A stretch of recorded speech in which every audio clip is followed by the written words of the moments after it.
नाज़रीन अस्सलाम वालेकुम। जेड न्यूज़ टीवी चैनल में आपका इस्तकबाल है। मैं सलमान खान। तफसीली खबरों से पहले सुर्खियों पर नज़र डालते हैं। तेलंगाना से धान की खरीदी मामला, वज़ीर आला केसीआर का दिल्ली में एहतजाज। मरकजी हुकूमत को 24 घंटे की दी मोहलत। रियासत की आवाम को महंगाई से गुमराह करने वज़ीर आला केसीआर धरने का कर रहे हैं ड्रामा। बंडी संजय का हैदराबाद में रैतू दीक्षा तकरीब से खिताब।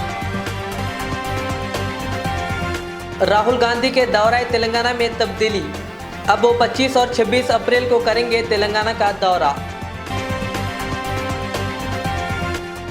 हज 2022 के लिए 65 साल से कम उम्र की हद मुकर्रर। नई दरख्वास्तें दाखिल करने के लिए 22 अप्रैल आखिरी तारीख।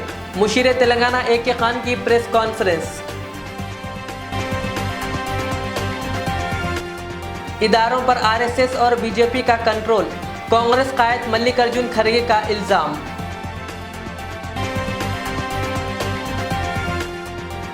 बीजेपी को तेलंगाना से सिर्फ सीट चाहिए, धान नहीं, CM केसीआर की बीजेपी को तनकीद। अब पेश है खबरों की तफसील। तेलंगाना से धान की खरीदारी के मसले पर मरकजी हुकूमत के खिलाफ आज दिल्ली में वज़ीर आला के चंद्रशेखर राव की जानिब से एहतजाज किया गया, जिसमें किसान लीडर राकेश टिकैत और TRS अरकान पार्लियामेंट और अरकान असम्बली व काउंसिल व TRS के कारकुनान ने शिरकत की। इस मौके पर खिताब करते हुए वज़ीर आला केसीआर ने धान की खरीदी के मसले पर मरकजी हुकूमत को 24 घंटे की मोहलत दी है।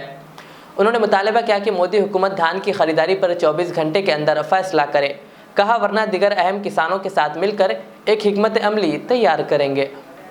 नरेंद्र मोदी जी को, पीयूष गोयल जी को मैं दो हाथ जोड़ के प्रणाम करके तेलंगाना किसानों के तरफ से अनुरोध करता हूं, जैसे सारे जगह से धान खरीद रहे हो, तेलंगाना भी धान खरीदो। 24 घंटे हम इंतजार करेंगे। क्या आपसे कोई आदेश आएगा? 24 घंटे के बाद हम फैसला लेंगे। क्या करना है हमें मालूम है, जो करना है हम करेंगे। उसके साथ बस पीछे ही पीछे आपके पीछे पड़ना है। वहां काम निपटा के अब हम निकल पड़ेंगे देश पे। अब देखिए क्या क्या होता है, बात कहां से कहां तक जाता है, किस प्रकार से ले जाया जाता है। काफी बातें हैं, अगर वो मैं बात करने लगूं तो कहेंगे भाई राजनीति करने आए कि दान का मुद्दा लेके आए। अब हम सिर्फ दान का मुद्दा पे ही बात कर रहे हैं, किसानों का मुद्दा पे ही बात कर रहे हैं। राजनीति की बात मैं वापस दिल्ली आके करूंगा, बहुत कुछ करूंगा। इनके क्या क्या षड्यंत्र है, इनके क्या क्या कथाएं हैं, सारे भांडा इनका फोड़ते हैं। किसके साथ किस प्रकार का व्यवहार इन्होंने कर रहा है, ये सारी बातें बड़ी बड़ी बातें हैं। हम वापस आके दिल्ली पूरे हमारे दोस्तों को, जो हमारे साथियों को बुला के बैठ के बात करके राष्ट्रपति चुनाव के बारे में बात करना है और इनके नीतियों के बारे में बात करना है। उन सारे चीजों का करते हैं। तेलंगाना बीजेपी ने धरना चौक इंदिरा पार्क हैदराबाद में रैतू दीक्षा का इनेकाद किया, जिसमें तेलंगाना बीजेपी सदर बंडी संजय कुमार के अलावा दिगर कायदीन ने शिरकत की। इस मौके पर खिताब करते हुए बंडी संजय ने कहा कि रियासत में बिजली की शरहों और RTC बस के किरायों व दिगर चीज़ों में इजाफे से अवाम परेशान है, लिहाजा अवाम को गुमराह करने के लिए केसीआर धरना करके ड्रामा कर रहे हैं। ఇక్కడ సంక్షోభం ఏర్పడింది తెలంగాణ రాష్ట్రంలో, ప్రజలు ఇబ్బందులు ఉన్నారు। RTC ఛార్జీలు పెంచినావు, రిజిస్ట్రేషన్ ఛార్జీలు పెంచినావు, కరెంటు ఛార్జీలు పెంచినావు। ఇవాళ 10వ తారీఖు వస్తుంది, కనీసం జీతాలు ఇవ్వలే ఇప్పటివరకు కూడా। నువ్వు జీతాలు ఇవ్వలే, పెన్షన్లు ఇవ్వలే, ప్రజలు ఇబ్బంది పడుతున్నారు। ఈ నెల ఫస్ట్ తర్వాత కరెంటు బిల్లు చూసి తెలంగాణ రాష్ట్ర ప్రజలు గుండెపోటు వచ్చేటువంటి పరిస్థితి ఈ తెలంగాణ రాష్ట్రంలో వచ్చింది। కాబట్టి ప్రజల దృష్టి మళ్లించడానికి ఇలా ప్యాడీ పేరుతో ఢిల్లీకి పోయిన మూర్ఖుడు ఈ రాష్ట్ర ముఖ్యమంత్రి। చెప్పాలి, రాష్ట్ర ముఖ్యమంత్రి జీతాలు ఇయ్యలేని పరిస్థితి తెలంగాణ రాష్ట్రంలో ఎందుకు వచ్చిందో రాష్ట్ర ముఖ్యమంత్రి చెప్పాలి। ఇలా సీట్లు కొంటావు, ఓట్లు కొంటావు, పైసలతో కోట్ల రూపాయలు పెట్టి పక్కపాటి ఎమ్మెల్యేలను కొంటావు, భూములు కొంటావు, కానీ తెలంగాణలో తెలంగాణ రాష్ట్ర రైతులను ధాన్యం కొనడానికి నీకున్న ఇబ్బంది ఏందో రాష్ట్ర ముఖ్యమంత్రి చెప్పాలి। కమిషన్ల రుచి మరిగిండు, పేదల రక్తం వాసన మరిగిండు। అందుకే తెలంగాణ రాష్ట్రం రైతులు తీసుకుపోయి బ్రోకర్ల చేతిలో పెట్టి వాళ్ళను హరిగోస పెట్టడానికి రాష్ట్ర ముఖ్యమంత్రి ప్రయత్నం చేస్తున్నారు। महाराष्ट्र के वज़ीर आला उद्धव ठाकरे ने आज कहा कि बीजेपी के पास हिंदुत्व पेटेंट नहीं है और बीजेपी से शिवसेना की अलहदगी का मतलब ये नहीं है कि पार्टी ने हिंदुत्व को तर्क कर दी है। उद्धव ठाकरे ने कहा कि बीजेपी के ये कहने का क्या मतलब है कि हमने अपनी हिंदुत्व छोड़ दी है। उन्होंने कहा कि बीजेपी को छोड़ने का मतलब ये नहीं कि हमने हिंदुत्व को तर्क कर दी है।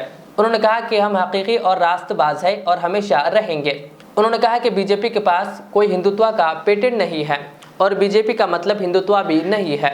उद्धव ठाकरे ने महबूबा मुफ्ती के साथ इत्तेहाद करने पर बीजेपी को तनकीद का निशाना बनाया और पार्टी पर हिंदुत्व को कमजोर करने का इल्जाम आयद किया।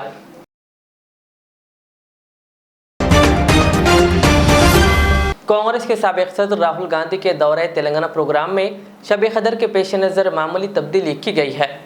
राहुल गांधी 28 और 29 अप्रैल को तेलंगाना का दौरा करने वाले थे, लेकिन साबिक वजीर और पॉलिटिकल अफेयर्स कमेटी के कन्वीनर मोहम्मद अली शब्बीर ने राहुल गांधी को इत्तला दी कि 28 अप्रैल को शब कदर है और इस मुक़द्दस रात में मुसलमान इबादतों में मसरूफ़ रहते हैं, लिहाजा जलसा आम में शिरकत मुमकिन नहीं है। उन्होंने शब कदर के बजाय किसी और दिन जलसा आम की तारीख तय करने की ख्वाहिश की। राहुल गांधी ने इस तजवीज़ से इत्तेफाक करते हुए 25 और 26 अप्रैल की तारीख तय की है। राहुल गांधी 25 अप्रैल को वरंगल में जलसा आम से खिताब करेंगे और जलसा आम के स्टेज के करीब मुस्लिम कायदीन और कारकुनों के लिए खुसूसी इफ्तार और नमाज मगरिब का एहतमाम किया जाएगा। इफ्तार और नमाज के बाद जलसे की कार्रवाई जारी रहेगी। दूसरे दिन 26 अप्रैल को बोयनपल्ली में राहुल गांधी नौजवानों को मुख्तलिफ कोर्सेस में ट्रेनिंग से मुतालिक इदारा Rajiv Gandhi science and technology training centre का संग बुनियाद रखेंगे। तकरीब के बाद वो किसानों, ख़वातीन, नौजवानों, अक़लियतों और दीगर तबक़ात के नुमाइंदों से मुलाकात करेंगे। शाम तक वो समाज के मुख्तलिफ तबक़ात से मुलाकात करते हुए इनके मसाइल जानने की कोशिश करेंगे और इसी दिन शाम में वो दिल्ली वापस हो जाएंगे।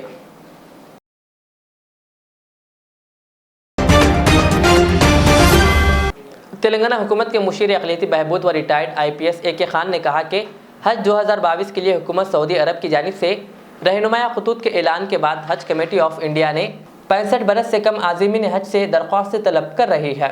एक सवाल के जवाब में AK खान ने बताया कि आज़मीन हज का पहला काफ़िला जून के पहले हफ्ते में सऊदी अरब रवाना होगा। आज़मीन हज के अहकामात के मुताबिक सर्कुलर नंबर 12 की रोशनी में आज़मीन हज को हस्ब ज़ैल क़वाइद पर अमल करना होगा। तमाम दरख्वास्त दहिंदगान जो 30 अप्रैल 2022 को 65 साल की उम्र को पहुँच चुके हैं, इनके हज 2022 के लिए दाखिल करदा दरख्वास्त को मनसूख कर दिया जाएगा। जिनकी उम्र 65 साल से कम है, इनके दाखिल करदा दरख्वास्त मनसूख नहीं किए जाएंगे। और इसके अलावा हज 2022 के लिए जो भी अप्लाई करना चाहते हैं, उनके लिए भी एक सुनहरा मौका है। वो 22 अप्रैल तक ऑनलाइन दरख्वास्त या हज हाउस पहुंचकर दरख्वास्त दाखिल कर सकते हैं। सबसे पहले रमज़ान करीम की मुबारकबाद तेलंगाना स्टेट हज कमेटी के जानिब से पेश करना चाहूँगा। इस साल यानी कि 2022 का हज सीज़न जो है, इसमें सेंट्रल हज कमेटी से नए इंस्ट्रक्शंस हासिल हो चुके हैं। इनमें कुछ बुनियादी तब्दीलियाँ किए गए हैं। इससे पहले जो इंस्ट्रक्शंस थे, अगर उससे हम लोग कंपेयर करके देखें तो काफ़ी चेंजेस आए हैं। सबसे पहले 65 ईयर्स यानी कि 65 साल से ज़्यादा उम्र वाले जो भी आज़मीन हज हैं, उनको उनकी एलिजिबिलिटी नहीं है। यानी कि 65 ईयर्स से जो एज ज़्यादा होती है, वो इस साल हज के लिए एलिजिबल नहीं है, तो उनके एप्लीकेशंस भी एक्सेप्ट नहीं किए जाएंगे। और सऊदी हुकूमत की तरफ से जो ये इंस्ट्रक्शन है कि किसी हालत में 65 प्लस को नहीं लेना चाहिए। ये सिर्फ हिंदुस्तान के लिए नहीं है, आलम भर में जितने भी ममालिक हैं सबके लिए यही इंस्ट्रक्शन है। और दूसरी बात, अब ये भी हो सकता है कि कोई ख़वातीन आज़मीन हज होते हैं, वो 65 के कम एज वाले होते हैं, मगर अगर उनके महरम 65 ईयर्स से उनका एज और ज़्यादा है, तो ये जो ओरिजिनल एप्लीकेशन होता है आज़मीन हज का, वो भी कैंसिल होता है। अगर आप ऑलरेडी अप्लाई कर लिए हैं, फिर भी वो एप्लीकेशन कैंसिल हो जाएगा। महरम भी शर्त है कि महरम भी 65 से कम होना चाहिए और साथ ही साथ आज़मीन हज का एज भी 65 से कम होना चाहिए।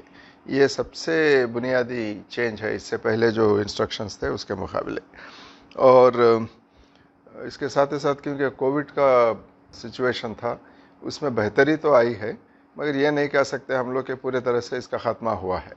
तो इसलिए सऊदी हज डिपार्टमेंट के जानिब से ये इंस्ट्रक्शन भी है कि डबल वैक्सीनेशन जो सऊदी में एक्सेप्टेड हैं वैक्सीन्स, यानी कि हमारे पास जो दो वैक्सीन ही यूज़ करे थे हम लोग इधर तेलंगाना में, कोवैक्सीन था, कोविशील्ड, ये दोनों एक्सेप्टेड हैं। और इसके आगे कोई दूसरा वैक्सीनेशन मैं तो नहीं समझता कि कोई करे होंगे। इसके अलावा और कोई दूसरे वैक्सीनेशन करे हैं तो उसकी एलिजिबिलिटी चेक करना होगा आपको, क्योंकि सऊदी हुकूमत जो वैक्सीन्स को अलो करेगी उसी के तहत वैक्सीनेशन होना चाहिए, और सिर्फ वो जो वैक्सीनेट होते हैं उन आज़मीन हज को ही वहाँ पे अलो किया जाएगा। तो ये एक है। और इसके साथ ही साथ यहाँ से रवानगी के 3 दिन पहले, यानी कि 72 आवर्स के अंदर RT-PCR टेस्ट कंपलसरी है।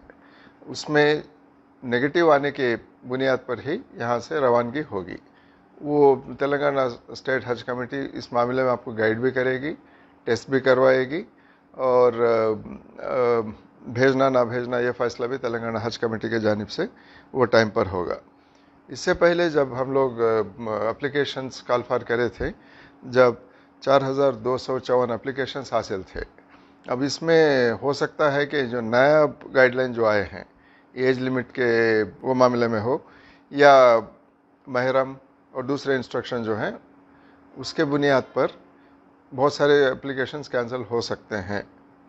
इसके साथ ही साथ अगर कोई वॉलंटरीली विड्रा करना चाहे एप्लीकेशंस, इससे पहले जो अप्लाई करे थे वो विड्रा भी कर सकते हैं। ये अपने ज़ाती तौर पर इसको विड्रा कर सकते हैं। अगर एलिजिबिलिटी है फिर भी आप विड्रा करना चाहते हैं तो कर सकते हैं। तो इसके बाद और एक बात भी यह है कि फिर फ्रेश एप्लीकेशंस, यानी कि पहले के एप्लीकेशन तो बरकरार रहेंगे, जो उसमें एलिजिबल हैं उनको कंसिडर किया जाएगा। इसके साथ ही साथ एप्लीकेशंस हासिल करने का डेट, अप्लाई करने का डेट जो है इसमें भी इजाफा किया गया है अप्रैल 22 तक, यानी कि आज अप्रैल 10 तारीख है, 11 तारीख है और 11 दिन की मोहलत है आपको। इस दौरान आपकी एलिजिबिलिटी आप चेक कर लेना चाहिए। चेक कर लेने के बाद में अप्लाई करना चाहिए, अप्लाई कर सकते हैं। और एक इम्कानात भी हैं वहाँ से सऊदी हुकूमत की तरफ से कि आज़मीन हज जो नॉर्मली हिंदुस्तान का कोटा 1,30,000 1,40,000 तक हुआ करता था, हो सकता है कि इसमें जैसे दूसरे मुल्कों के लिए एप्लीकेबल है, वहाँ भी हिंदुस्तान के आज़मीन हज के लिए भी इसमें कटौती हो सकती है। 50% भी हो सकता है, 30% भी हो सकता है।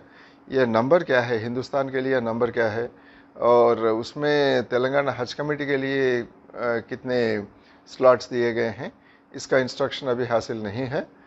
हो सकता है कि इससे पहले गुज़िश्ता सालों में जो नंबर मिलता था उससे भी काफ़ी कम हो सकता है इस बार।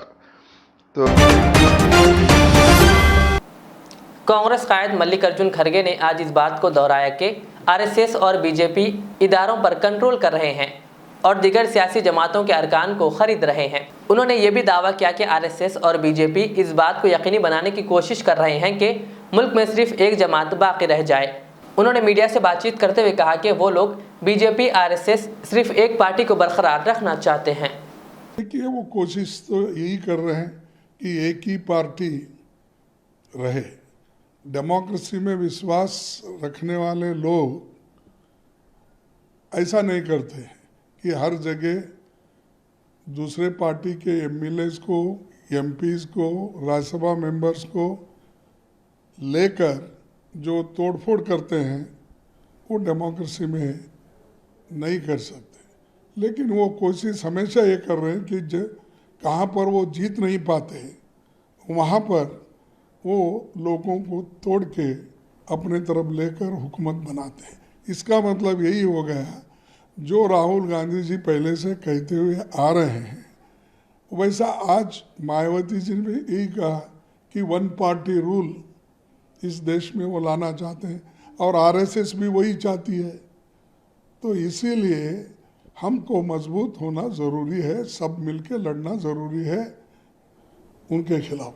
इस आरोप से सर इत्तेफाक रखते हैं जो उन्होंने विरोधी मानसिकता या द्वेष की बात दिखी, जो बात उन्होंने कल कही, ऐसा मायावती जी का आरोप है। नहीं, ये ठीक नहीं है, क्योंकि कांग्रेस पार्टी हमेशा जनता के साथ जुड़ी हुई है, हर समस्या का समाधान निकालने के लिए पार्लियामेंट के अंदर और बाहर भी लड़ती है।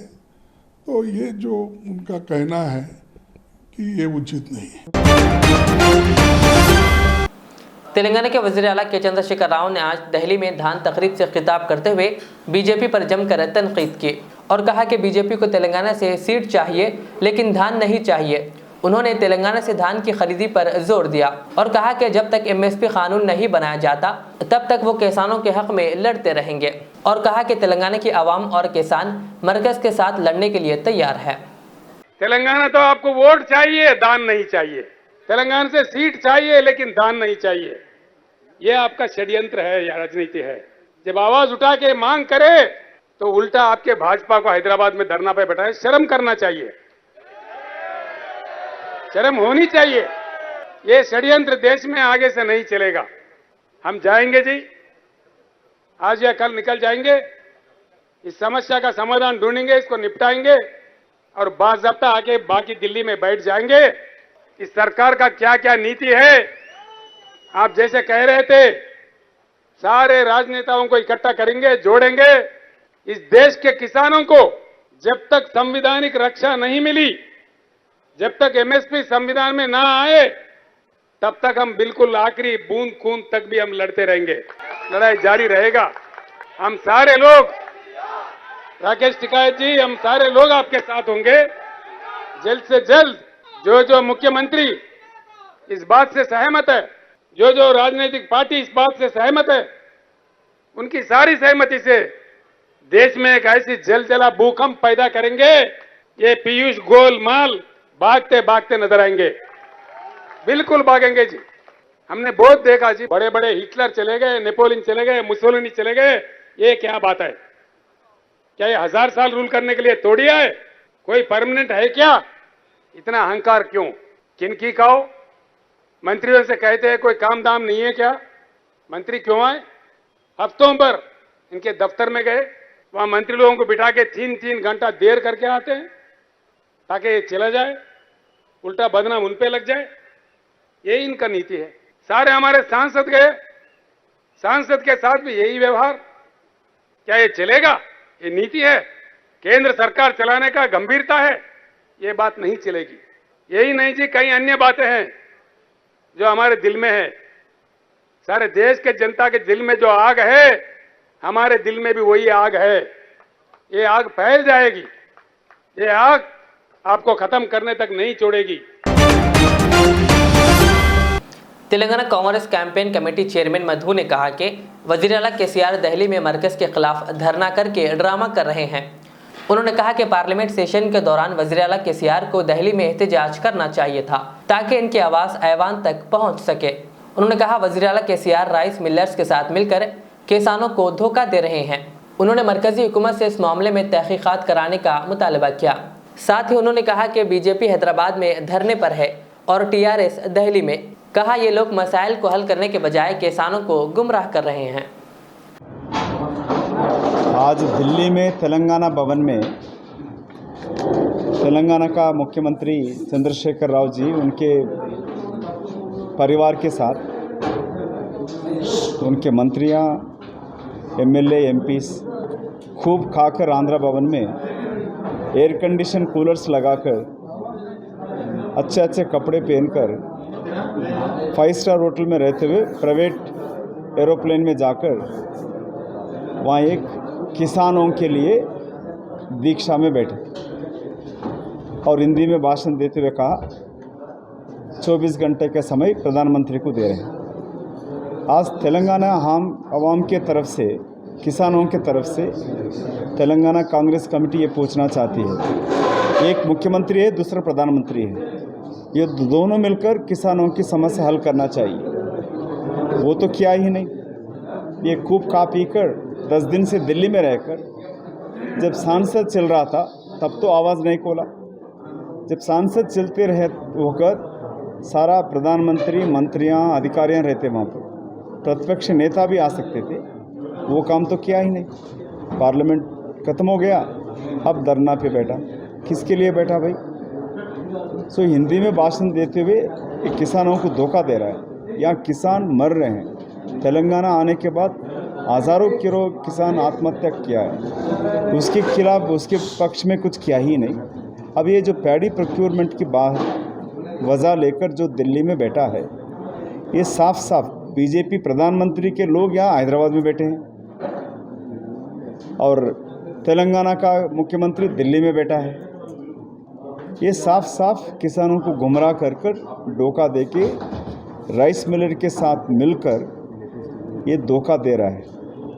ये सबसे बड़ा चोर है तेलंगाना का मुख्यमंत्री, जो राइस मिलर के लूट को बचाने के लिए जब ये चंद्रशेखर और तेलुगु देशम में थे, तेलुगु देशम सरकार जिस तरीके से तेलंगाना और आंध्र प्रदेश की किसानों के साथ धोखा दे रहा था, उसे ख़त्म करने के लिए राजशेखर रेड्डी जी मुख्यमंत्री है जब तेलंगाना सरकार कांग्रेस सरकार तेलंगाना आंध्र प्रदेश में एक निर्णय लिया था।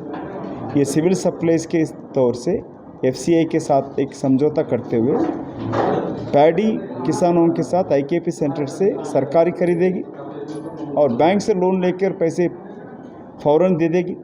जब FCI देती है तो सब सरकार ले रही। जब 2014 में तेलंगाना सरकार बना, खासकर चंद्रशेखर राव की सरकार, वही आंध्र प्रदेश में कोई समस्या नहीं है, खाली तेलंगाना में ये समस्या आ रहा है। क्यों आ रहा है?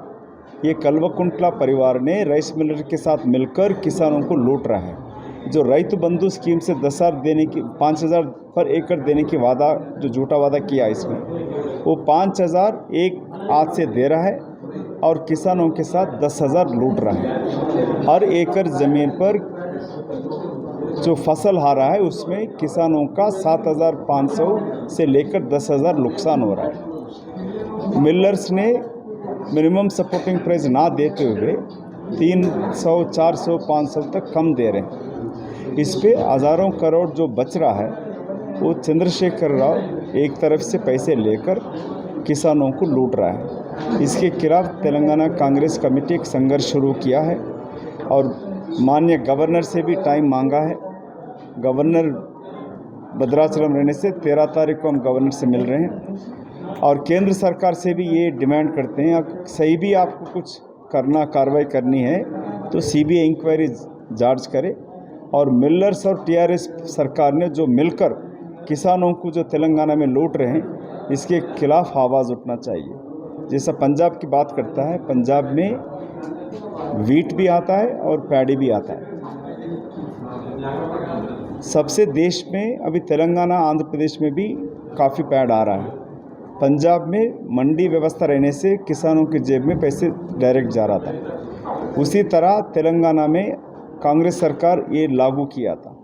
उसको ख़त्म करने के लिए मिलर के साथ मिलकर तेलंगाना सरकार लूट रहे हैं। बीजेपी और TRS, प्रधानमंत्री मुख्यमंत्री समस्या हल करने वाले यही धरना पे बैठना, ये दगा है, ये साफ साफ जाहिर लूट है और ऐसे चोरों को, खासकर तेलंगाना मुख्यमंत्री को पॉलिटिकली ख़त्म करने का समय आया है।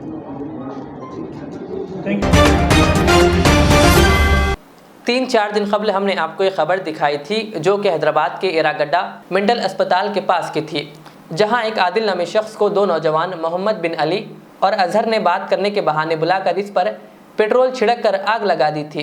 कल रात आदिल की इलाज के दौरान उस्मानिया अस्पताल में मौत हो गई। पुलिस ने इस सिलसिले में केस दर्ज कर लिया और मुल्जिमीन की गिरफ्तारी भी अमल में आई, लेकिन मरहूम के घर वालों ने डॉक्टरों और पुलिस पर लापरवाही का इल्ज़ाम आयद किया।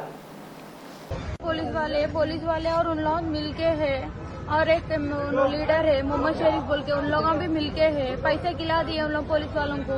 हम लोग जाके देखे तो मस्त वहाँ बैठ के बिरयानी तमचा पाम पी लेते, खा लेते, बैठे। हम लोग देखते कि अंदर लॉकअप में डाले उनको लेके जाके, उन लोग मस्त मजे से रह रहे। कौन से PS का है ये? SR नगर PS का है। कौन हो ना आप? कौन हो? मेरा भाई है। कभी पुलिस वालों की तरफ से कुछ एक्शन हुआ? कुछ भी नहीं हुआ। ये तो छोटे छोटे बच्चे हैं। कितने लोग अरेस्ट करे अभी? 2 जनों। तो अभी है कितने जने? 2 ही जने। उन लोग सरेंडर हो गए कते जाके। मोहम्मद शरीफ जाके सरेंडर करा है उन्होंने उचारी से। कौन है वो? MIM पार्टी का लीडर है, कारपोरेटर है रगड्डा का। कौन दे रहा है? आपके भाई का क्या हुआ? आपके भाई का इंतकाल हो गया 3 दिन से यहाँ हॉस्पिटल में है। आज 3 दिन से हॉस्पिटल में है। 3 दिन से हॉस्पिटल है। यहाँ का डॉक्टर कभी रेस्पॉन्सिबल नहीं लिए मेरे बेटे को ट्रीटमेंट अच्छा नहीं दिए। अच्छा दिए तो मेरे बेटा नहीं मरता था। नहीं दिए वजह उनको ट्रीटमेंट सीधा नहीं दिया मेरे बेटे को। हम हमारे गरीबी की तरफ से कहते हैं साल के एक बार एक जने मार डालता कहते वो कौन उसका नाम मोहम्मद कहते साल के एक बार का मार डालता कहते एक जने को नहीं मार। हॉस्पिटल को हमारे यहाँ पे भी सही क्या करना मैं उसको सजा दिलाना मेरे बेटे को कैसे जिंदा कैसे सजा दिला उसको भी सजा दिलाना बाबा दोनों को सजा दिलाना दोनों को। मेरे बेटा को जलाए उसको सजा दिलाना। छोटे छोटे बच्चे हैं उसको 26 साल उसकी उम्र है। मेरे बेटे आज मेरे बेटे का नाम 8 दिन से टार्चर कर रहे कहते फोन कर को बात करेंगे बोल को जुम्मे के दिन रोजा बोल को रगड़े में टेंट तो बुला लिए फोन कर को बात करेंगे बोल को बुला ले पर लेक जाको अंगूर बाग में मार को लेक जाको मेंटल में लेक जाको पेट्रोल डाल को तू हाथ काट लेता हम जलाना बोले कहते पाईराम पकड़ तो भी नहीं छोड़े जला दिए जलाए दे तो भाग गए भाग जाको फोन ये जला के कितने दिन हुए उनको? 3 दिन हुआ 3 ही दिन सिलेंडर हो गए कहते नहीं मालूम हम लोग कंप्लेंट दे तो वो लोग पकड़ा रहे हमारे केस वो लोगों को सपोर्ट दे रहे कि बिरयानी खिला रहे कहते हम बेटा को मैं तो नहीं गई मेरी बच्ची गई वो ये मोहम्मद शरीफ उन लोगों सपोर्ट दे रहे वो लोगों को बोले तो पैसे रईस उनको सपोर्ट देते गरीब लोगों को नहीं देते। मेरा बेटा क्या दुश्मन था उसको बोले तो कॉम्प्रोमाइज कर दो बोल के बोल रहे उन लोग। कौन बोल रहे वो? मोहम्मद शरीफ उन लोग कॉम्प्रोमाइज कर लो बोल के बोल रहे पैसे दे कहते कॉम्प्रोमाइज कर लेना कहते और उन्हें अंदर बैठ के उन्हें बोल रहा कितने जने आते कि आओ कौन बोलते कि बोलो इन लोग घर वालों को भी छोड़ना नहीं है मेरे को इन लोगों को भी उठा देती हूँ और जो मीडिया के सामने आके बोल रहे हो पीएस में भी इन लोग दे रहे ना कंप्लेंट है सबको उड़ा दे तुम बोल के धमकियां दे रहे उन्हें अंदर बैठ के। कौन दे रहा है? आपके भाई का क्या हुआ?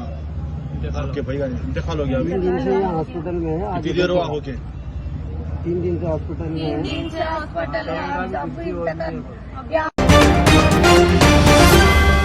जिला निर्मल कांग्रेस पार्टी सदर पी रामाराव पटेल ने कहा कि कल बरोज मंगल को कांग्रेस पार्टी की जानिब से रियासत के 119 असम्बली हलकों में मरकजी और रियासती हुकूमत के खिलाफ मुख्तलिफ अशिया की बढ़ती महंगाई पर काबू पाने और तेलंगाना के किसानों से मरकजी हुकूमत जल्द अज जल्द धान खरीदने के ज़िम्मन में एहतजाजी धरना मुनज़्ज़म किया जा रहा है।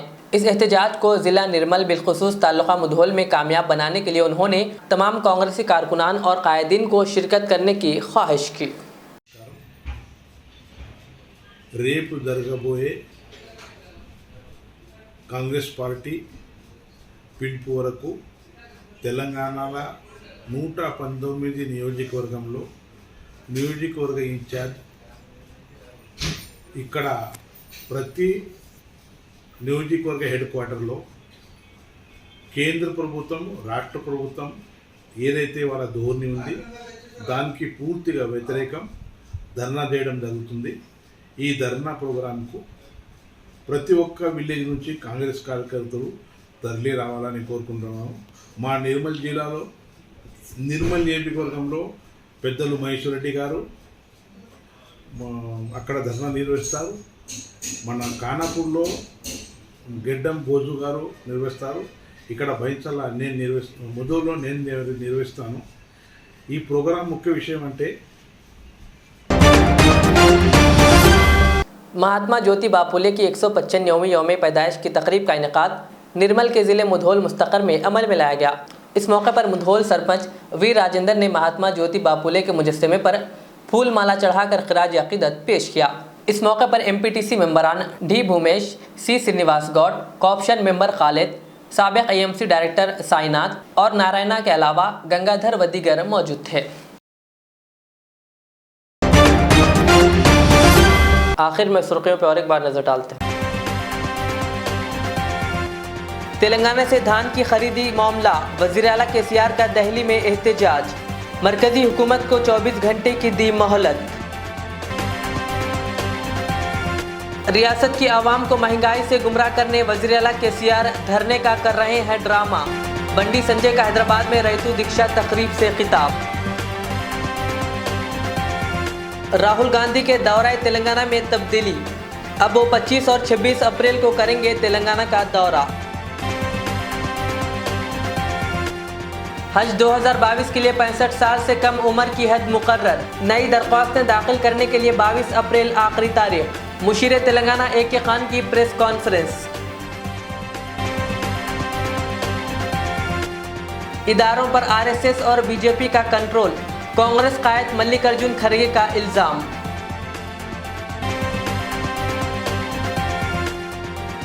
बीजेपी को तेलंगाना से सिर्फ सीट चाहिए, धान नहीं, CM KCR की BJP को तनकीद। ये थी आज के दिन भर की हमारी खबरें। मुझे इजाज़त दीजिए। हमारे इज़्ज़त चैनल को YouTube पर सब्सक्राइब, फेसबुक पर लाइक शेयर ज़रूर करें। अल्लाह हाफ़िज़। रियाज इस्लामिक स्कूल, तालीमी मैदान में एक नया इनकलाब। इस्लामिक और मॉडर्न एजुकेशन की अजीम दरसगाह। 23 साल तजुर्बे के बाद तलबा और तालिबात के लिए रियाज इस्लामिक स्कूल पेश करता है हिफ्ज़ कुरान, नाज़िरा कुरान क़ायदे के अलावा नर्सरी ta 10वीं जमात तक की तालीम का बेहतरीन नज़्म। बच्चों के लिए हॉस्टल की सहूलत, मुस्तहिक़ तलबा के लिए खुसूसी रियायत, तलबा और तालिबात के लिए अलहदा क्लासेस के माकूल नज़्म, खुसूसी computer classes, hardware and software training. बच्चों में तहरीर और तकरीरी सलाहियतों को उजागर करने के लिए हफ्तावारी प्रोग्राम। काबिल और मुशफ़िक़ असातिज़ा इकराम की निगरानी में बेहतरीन तालीम नज़्म। सुबह 8 बजे तक शाम 4:30 बजे दाखिले जारी हैं। उजलत कीजिए। Riyaz Islamic school, opposite lane, new SR petrol pump, Vattapalli, Hyderabad. Royal बैत अल मंदी। रॉयल बैत अल मंदी बर्र-ए-आज़म ऑस्ट्रेलिया के शहर सिडनी के इलाके लाकिम्बा में अपने क़याम की पहली सालगिरह मना रहे हैं। रॉयल बैत अल मंदी। रॉयल बैत अल मंदी, जहां जायका पहली तरजीह। अरबी डिशेस के लिए शहर में पसंदीदा मरकज रॉयल बैतुल मंदी। रॉयल बैतुल मंदी चिकन, मटन और फिश मंदी के अलावा रिब मंदी पेश खिदमत है। मंदी के साथ साथ सिडनी में ईरानी चाय, हैदराबादी पान का मजा लीजिए। मैनेजिंग पार्टनर्स सैयद अब्दुल कदीर जावेद और सैयद अब्दुल कादिर जवाद की कोशिशों का समर। एक बार जरूर तशरीफ लाइए। रॉयल बैत अल मंदी। रॉयल बैत अल मंदी, 36 Haldon street, Lakemba, Sydney, Australia.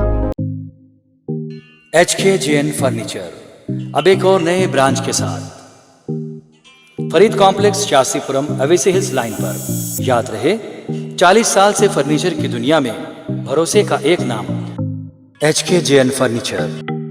हमारे यहाँ नए डिजाइन्स का नया कलेक्शन मौजूद रहता है।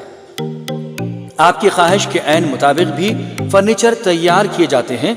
आली जनाब मोहम्मद नसीर चिश्ती साहब की जानिब से यतीम और गरीब बच्चों के फर्नीचर के लिए खुसूसी डिस्काउंट पैकेज।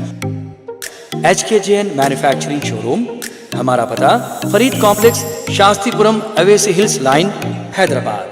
HKJN furniture.